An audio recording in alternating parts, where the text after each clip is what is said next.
Welcome to 3Ps in a Pod, Purpose, Pathways, and Perspectives. I'm Lenora, your host, and I'm here with associate producer, Kathy Townsend. Hi, Kathy. Hello. Good to see you. You too. I have fun talking with you. I love that when we get to do this. I know that I've pushed you because I'm the one who likes to talk, and I don't. yet you're really good at so many things. And I really appreciate you being the partner with me on these conversations. Love being your partner. Oh, thank you so much. Well, we talked about what we were going to cover this week, and that we decided the topic was just going to be on mentors. What is a mentor? A lot of people might be familiar with that word. Maybe a few aren't. So I'll start off with a quick definition. I like word studies. It's not that deep, but someone who teaches or gives help, advice to a less experienced, often younger person, an advisor, a guide, an instructor, teacher, coach, whatever, to enlighten me, to inform me. So because I am doing work outside of this podcast and in a program that I run, we have mentors in the program. So it's made me be more involved with that term, helping people get involved formally or informally. I've benefited myself in both directions of mentoring. That's why I thought it'd be fun to talk about. Because some people, it's a very common term. You accidentally do it or on purpose all the time, but let's talk through it. It sounds good. So I didn't know that you had them specifically by that title at where you work. Well, we don't have a formal program, but in the work that I do, we do always ask for these young people that are getting some opportunity that they do have someone they can consider a mentor. So whether you call it a peer mentor, I just want that mentality in the people's mind that are helping a young person who gaining some work skills to realize, hey, you're kind of their coach. You're kind of the person that they can go to beyond their supervisor to ask questions, to get some input, and know that you're a place for them to go to. That's good. But we do it pretty casually. I know you and I talked about this concept before, and then we thought we should just record because we're just talking about this on the side. Have you, by the way, had formal mentors in your past, or what has that concept meant to you? I have not had formal mentors in my past. I mean, obviously I've had teachers, I've had managers, bosses, but not in the sense where I've hired somebody to be a mentor or specifically even sought somebody out to be a mentor. But I've certainly had mentors, pastors' wives. My mom, she was a great example anyway. She would read self-help books. She felt she needed help. She wanted things to change. So she looked into some things, and I watched that growing up of how she did that. She took control of some things that she didn't like in herself to change them. And then I've had some good friends, and you're definitely one of them. A good friend you've mentored me, knowingly or not, how to be a great example, a godly example of a mother for your children and how to pray and what to pray for. So yeah, I've had some non-formal examples. What about you? Have you had a formal mentor before? I'd say a very mild formal if I have. I haven't said, hey, would you be my mentor? But I have very specifically looked at people as a mentor, known that they were mentoring me. Whether it's bosses in one-on-one conversations or when I'm discussing something and I realize how much I'm gaining from them. I use a term that I found out not everybody knows. It's kind of an older term, dates me, called how I learn is I would say I'm a gleaner. And somebody a little younger goes, what is that? And I thought, oh, yeah. It's also because it comes out of an Old Testament term. So I just had heard it. It's people that would go out in the field, and if somebody was harvesting, grabbing the wheat, and some of it was their scraps left over or stuff that is they didn't get everything when they harvested. And so you go behind and pick up the things that were left behind and get some benefit yourself from following behind the people that were harvesting. Mm-hmm. So I have often gleaned from many people, picked up and learned from watching them, following them, seeing what they're doing. And again, you and I chatted a little bit beforehand. I was talking about the concept of how I grew up. I, for a long time, kind of thought that people grow up and whatever happens kind of happens. I literally thought, when you grow up, the rich people grow up and become rich, poor people grow up and are poor, and crazy people grow up and go crazy. And I'm not joking. I'm not making that even as a joke. That's how I thought. It's kind of like whatever you have, well, see what pops out of you when you get older, because that's your lot in life. And if I hadn't had And for me, it was some pastors for a long time who really, really focused on what's your vision for your life? What are your goals? What is your vision? Your vision is your future. And it took a long time for me to go, oh, that sounds kind of nice to, oh, that really matters. What you put in your eyes eventually goes into your brain and into your subconscious and into you, then becomes your expectations. The words you hear, what you watch and see over and over again becomes good, bad, or somewhere in the middle. My normal. What I see, the environment I'm in becomes what's normal for me. That might be great. It might be, okay. It might be something really scary. I don't know. But whatever you're used to seeing, you get comfortable there. And I didn't realize how much you could change what your normal is by changing the input. You do it long enough, you can change the output, because I am convinced humans are really good at duplicating whatever is normal to them. Okay, I see what you mean. So thinking about whatever becomes normal to you, or whatever you're used to seeing enough becomes your normal, your output. Think about how people walk. In general, when you walk, you're just up on your 2 feet and your legs and you move forward. And there's a basic process anyone who's walking goes through. But if you've seen people and their style of walking, how different it can be done. Fast pace, you got the slow walkers, you got the people who have their feet kind of toward inward, kind of straightforward, outward, posture, so many different factors into how somebody walks. And if you were to see their family, it can be kind of interesting to see that, oh my gosh, those kids walk just like their dad, or they walk just like their mom. I saw a photo of my kids some years ago and I went, oh, Lenora, fix your posture. They're standing just like you. So we all worked on that because I thought, uh-oh, they're duplicating me for sure, because they're seeing me every day. So how you walk, think about where somebody lives. If you ever had people play that game, hey, by an accent, can you tell where they grew up or where No, they but it live? sounds like fun. Yeah, I wouldn't be very good at it except for a couple of maybe obvious ones, at least obvious to me. Like you might hear, is it a British accent or Australian accent or New Zealand or East Coast, West Coast in the US, or, anything like that. But it's because it's what they heard and what they heard and what they heard. It may even be the same basic language, but that accent they heard from being around it and hearing it and hearing it and hearing it. So that same thing is the principle of learning. And that's why mentors can help you shift what you're producing in your life. Because, how would you pick a mentor? You could say, hey, I like the quote fruit of their life. In other words, what's coming out of their life? What are they producing? What kind of family do they have? What kind of income do they have? What kind of skill do they have?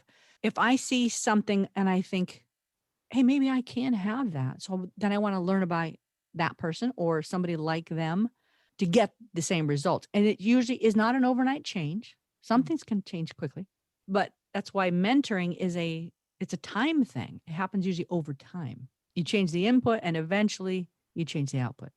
Interesting. Okay. So you can look at somebody and like you said, their success in sales, for instance, would be something that you might want to duplicate, or their character, or, there are so many different things that you might be looking for or notice about somebody and think, just make you question, how can I get that? What do they have that I don't have?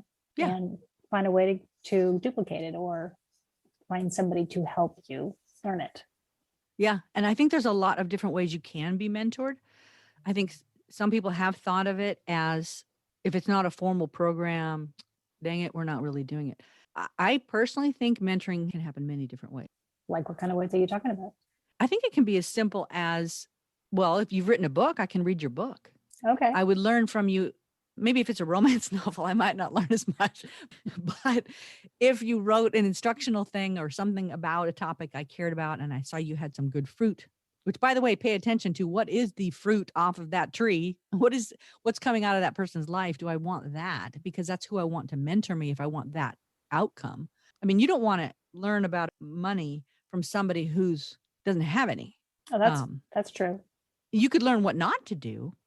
But if I really want to learn about some finances, I want to know that this person has some success in that area of their life. Okay. But I can read their book and gain some mentoring. I have certainly listened to many speakers because I do like learning, like an auditory learner, by listening. Mm-hmm. So whether I'm listening to a podcast, watching a video, I'm hearing from whatever they've done and gleaning from it. There's that word again. Learning, scraping off information from whatever they're putting out. So it can be as simple as read their book, listen to their podcast, listen to their conversations. I'm not eavesdropping. I could say, hey, if it's a friend or someone I want to know, or maybe a coworker, and say, hey, do you mind if we have coffee? I just want to ask you some questions. It can be as simple as that and be mentoring. Or it could be, hey, can we have lunch? And right now it's a virtual lunch a couple times a month. And we just talk about stuff and they'll ask questions. So, you end up developing a friendship as well often, but it's just through having regular conversation. And then it's up to the person, if they want to learn, then to just ask questions. Okay. What do you want to learn about? So it can be as simple as a totally distant mentor or someone that you are regularly engaged with personally. Or through the written word or the spoken, the podcast word or something. Yeah. Sometimes you could talk to somebody who maybe you like how they're so successful in their sales, but if you look carefully, maybe their life isn't that great. Maybe they're really successful in this area, but not in this area. So you want to be careful, I think, the whole fruit of the person, possibly, if you're getting tips and information from them, that it doesn't lead you down a path that makes you, you're working so many hours, for instance, that your marriage is now unhappy or something like that. It's paying attention to that. Again, those varied kind of ripple effects. And I can learn certain pieces from somebody, like people at work that I have grown from. I've just learned from some really sharp leaders, but I don't actually know what their life is like in some other areas. So I certainly gain from where I do some good results. And I have sometimes seen things and went, yeah, I'm not going to do it that way because I just see how it either wouldn't work for me or they're not aware of an area where their fruit isn't very good. I mean, we all have that. I have areas where I'm stronger than others. Have you ever thought of offering mentoring skills or information specifically to people, like, join a Boys and Girls Club that needs mentors after work or after school, or through a high school or something to mentor the high school kids or anything like that? I have. I've actually been a mentor through a couple of programs. I've certainly been one on the job in the program we have. We happen to call it Opportunity Knocks, an internal program. And I have been a mentor officially for young adults in a fantastic organization called Year Up. And I've done some remote mentoring with gals less frequently across the world in Wow. Southern India. We just met a few different times and had conversations. They would just ask me questions. The one I did through Year Up, they had a really nice, regular, structured program at the time where they matched you up. They asked a few questions and they'd ask me a few questions. They asked the candidates a few questions, paid attention to where people lived, because we did usually meet once a month face to face and then once a week by email or phone call. And we did that for 6 months. Oh gosh, I loved it. It was very special, very fun. And I certainly gained a ton from it. You're inspired by these young people. And then they can just decide to be as proactive about how engaged they were or how much they wanted to get out of it themselves, with how consistent they were, what they, whatever they wanted to ask. Sure. So you found that you gained something as well as a mentor. It was helpful to you and it was impactful to you probably in your life. It was. It's been really enjoyable. Sometimes I actually would think, gosh, I'm busy. Can I even do this? Because whatever was going on in my life was demanding. But thankfully, they framed it out in that specific commitment to be very manageable. And gosh, I always thoroughly enjoyed it. And I went, wow, I'm really glad I did this. We had some very senior people participate in that too, that I know they run at a very, very, very fast pace. And they still participated and really also gained benefits. So don't think, in fact, if you're looking for a mentor and you want to do the casual, hey, can we have a virtual coffee once a month or a couple times a month? I'll do all the work. I just want to ask you questions periodically. And maybe even just if you want to ask somebody, ask them to do it very short term, because some people really are so dang busy between their work and their family. But they might do that if you make it really, you kind of really clarify the time constraint of what you're asking. And then say, hey, I'm just going to ask you some questions. And you can even do it for a month or two, or do it a couple times. Do it once and then see if they'll do it again. Or if it doesn't work out to be regular, you can still gain from observation, periodic conversations, things like that. But don't be afraid to ask. Often if somebody says no, or they don't think they can do it, it's not a personal rejection. you just don't know what they're trying to manage in their own life, and so it's just sometimes people are under a lot of pressure and they just don't think they can carve out the space. Don't take that as a personal rejection. In fact, I think sometimes people don't ask for mentors for a couple reasons. I'm sure there's more reasons than this. Sometimes they don't want to hear someone say no. They think, well, they don't think I'll worth the time. So they don't bother to ask. Or they've been really let down from people in the past who haven't kept their word or said a bunch of negative things. And in order to protect themselves, they don't risk anymore. They don't want to reach out. And of course, to some people, it's never occurred to them. Again, like me, which had I not had somebody in my life that became a mentor, helped shift my perspective, I just would have thought whatever I grew up in, whatever happened was more like a fate thing. It happened. I did not know how much power I had to change my course. I had no idea how the human being can make incredibly powerful choices and accepting responsibility for my choices or my, eventually my circumstances, all that kind of stuff. I didn't love that at first because then I felt like I had to criticize myself because of the things I didn't like. And then I felt bad about myself.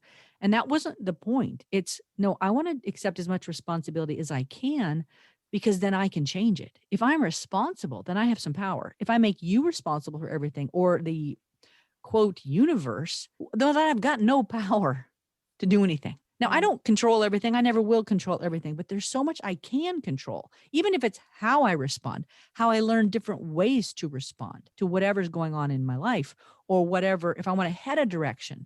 And I wasn't necessarily the fastest learner. Sometimes I want to head in a direction. I knew I wanted to try X, whatever that X might be. And I wasn't even clear about what that would mean, but I had that general direction. Take a step at a time and then begin to see what's possible. See some other people, learn from them, observe from them. And then more and more things open up. Things can get clearer, more easily understandable. And I actually get somewhere. And then I'm like, oh my gosh, I grew so much. And I'm glad I just started. I'm glad I asked so-and-so a question. I'm glad I started watching. I remember one person I kind of felt like just observe her.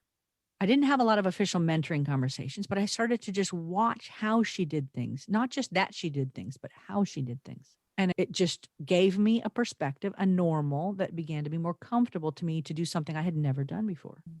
I never thought to watch, how does she do this? I just kind of assumed like when you grow up and go to school, I don't know if you were like this, Kathy, the teacher is a teacher. That's what they are 24/7. That's a teacher. That's a fireman. That's a teacher. You don't think of that as that's a mom, that's a sister, that's a dad, whatever. No, it's a teacher. When I was a little kid, you didn't know that they did anything other than what you saw them in their role during that day. So again, realizing someone becomes a teacher, someone becomes a fireman or firefighter, someone becomes whatever. And it's a lot of steps to that and it's choices along the way. So the more responsibility I do take, the more freedom I have to actually make changes. And if I want to make my life better, then I want to find some people that have the fruit, the results that I want, and either get to know them or learn from people like them so that I can get that input into me. Often it takes a while before things begin to change, but it's stunning how your life can be different. Yeah. So I think paying attention to your own life, being aware of how you're living your life and maybe some areas that you're not as happy with as you wish that you were, and then seeing alternative actions or options out there gives you something to kind of like, oh, I guess maybe I do have some choices. Maybe I could learn a new thing, a new way of doing things, a new way of thinking. Well, and I've been around quite a few leaders in the last, well, different times in my life, but especially in the last even decade, the number of high producing leaders. And I couldn't help but notice over time how few of them ever complain. They aren't complainers. They are solution people. They are, what can we do? Okay, so now what do we do? They have amazing attitudes typically. It's just, I couldn't not see it after a while. And I thought I was pretty positive, but to go, it's just made me better because you go, yeah, they're not going to swallow whatever you want to spit out at them in your complaints. Not that you don't ever share your frustration, but it's more like, well, what can I do? Well, how can we change? How can we get to this solution? Or do we do something different? Do we go kind of like the podcast we did, a month or so ago, outgrow the problem? How do I do that? Rather than sit there and just be mad about the problem. Yeah. So, We have some freedoms. yeah. But if I didn't see people different than me that were farther along than I ever thought I would even go, there's no way I'd be doing any of the things that I've done, and I can't brag about it. It's not like I'm doing some amazing thing. But even the things that I have done that are out of somebody's normal comfort zone over the years only happen because of other people I was around. Between taking opportunity, making the most of opportunity, watching other people and saying, okay, I'll try it too. And then you get a new comfort zone and a new fruit in your life. And then voila, sort of like a new life. Yeah.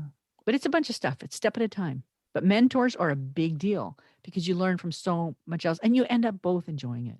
That's what it sounds like. You both benefit. And you get the most benefit when both people truly have some investment in it. But again, if I'm reading somebody's book, they don't even know. But No. if they did the labor, like, well, lately want to bring this up, the People Code book, when I told the author that his book was one that I cherished, it was absolutely true. And I saw how much he enjoyed hearing that his book mattered to somebody. He had mentored me through his book, didn't even know it. But when I told him, you could just see how much he appreciated hearing it. So we like giving and receiving from each other. It's satisfying. It's a fulfilling part of our purpose is just being a benefit. I love a statement. It's a biblical one. It was said about Abraham, I will bless you and you will be a blessing. I think sometimes we can either get in a ditch where it's too much all about me, or I think nobody cares about me. I just need to do whatever's going to make you happy. Well, it matters that I have some things that I want, and it matters that you have things you want and need. We're supposed to have both.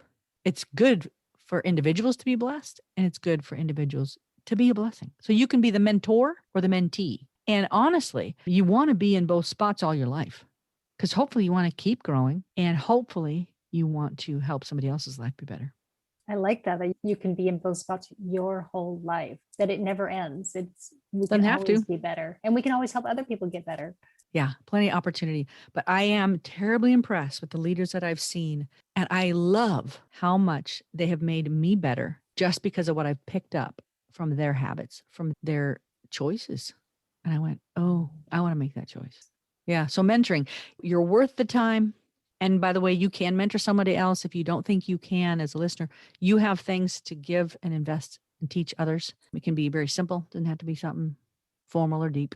But mentoring is really powerful. One way that I mentor is with my little granddaughters. I'm with them quite a bit. And so I'm always aware that they're watching me and they're listening to my words and my actions, my driving habits, so many things. So, and you can have nice conversations that are just in the middle of a shopping trip or in the middle of lunch that you're hoping that they're getting seeds and they're seeing maybe some good things that they'd like to replicate. So I think we're always kind of on stage, somewhat. We are kind of always accidentally mentoring, like you said with grandkids. Now you said the word seeds. What did you mean by that? I know I like that concept too. Yeah, you're giving nuggets. You're giving, could just be a little example of well, here's what we do first, or we always say thank you, or, and doing it, performing it versus just telling them to do it. If they see you modeling it, you're planting little seeds in their life where with repetition, as you said, it becomes the norm for them, which is a good thing. Yeah. It's that sowing and reaping. Whatever you sow, you will eventually reap. It's like a farming term. If you put seeds in the ground, those seeds are what's going to come up. Right. If you don't put seeds in the ground, this plant doesn't come up. But we do accidentally plant seeds all the time. And we do learn from people all the time. That's why pay attention to who you let be your mentor. You don't want to have a bunch of accidental mentors. That's why I've cut back, so many things of what do I choose to watch? What do I choose to continually go into my mind? Whether it's music or news or whatever, I want to decide what fruit do I want in a season when I begin to produce fruit from something I didn't realize I planted. I don't want that to be an accidental harvest. I want to get a harvest that I decide based on what I plant in me, which can be based on who I allow to mentor me, even if it's a news station. If it's a musician, you may love their music, but I don't want that message. That's going to produce seeds that go into my ear, end up in my heart. Do I want that message in my heart? Do I want those words to start coming back out and that person's attitude or that lifestyle they're describing? Do I want that? So that's, now I have people in my life that care much more about music than I do. I can really enjoy it, but I will care more about other things. So it's easier for me to go, you know what? I don't care. Shut it off. And I like lots of different styles. But if you are a passionate person about music, please pay attention. You're letting them mentor you too. with their message. Good. So just be aware. There's the accidental mentoring, but fruit still comes from it. And these are the on-purpose mentoring, and fruit will come from it. Often it doesn't happen overnight, but it absolutely will if you'll let it be absorbed in you and you keep taking steps. But otherwise, I would have stayed in that place of, well, it's not my fault. It's just what I grew up to be, not knowing I was making choices all along. But I was on autopilot most of the time. So I've stopped being on autopilot and just continue to enjoy. I personally really like to, quote, grow. I don't want to always grow. I like vacations too. But you know what I'm saying? Yeah. I think it's fun to grow. I think it's fun when you start realizing what your potential is. It gets pretty exciting to invest in yourself. Always a good thing to invest in yourself. You're worth it. Yes. Well, there we go. Mentoring. I was just going to say, thanks for being my mentor.